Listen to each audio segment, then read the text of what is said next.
ఈరోజు day 3 iron fish challenge అనమాట. కామెంట్స్‌లో చాలామంది చెప్తున్నారు అలా గోడను కొడితే బోన్ ఫ్రాక్చర్ అయ్యే ఛాన్స్‌లు ఎక్కువున్నాయంట. సో, అందుకే నేను గోడకి ఇలా 5 లేయర్స్ ఆఫ్ క్లాత్ కట్టాను.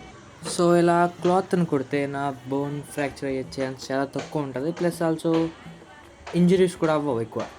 అండ్ ఒకటి గుర్తుపెట్టుకోండి, కొట్టే ముందు మీ చేతుల్ని వార్మప్ చేసుకోవాలి.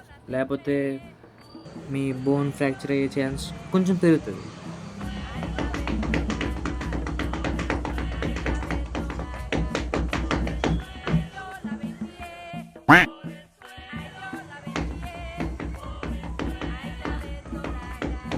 ఈసారి కొత్తగా ఫింగర్ టిప్స్ పుషప్స్ చేస్తున్నా. ఇవి ఎక్కువ తీయలేకపోయాను ఎందుకంటే కొంచెం కష్టంగా ఉన్నాయి. క్లాత్ వల్ల పెద్ద ఇంజురీస్ ఏమి అవ్వలేదు. ఏదో లైట్‌గా బ్లీడింగ్ అయింది కానీ పర్లేదు నేడ మీద.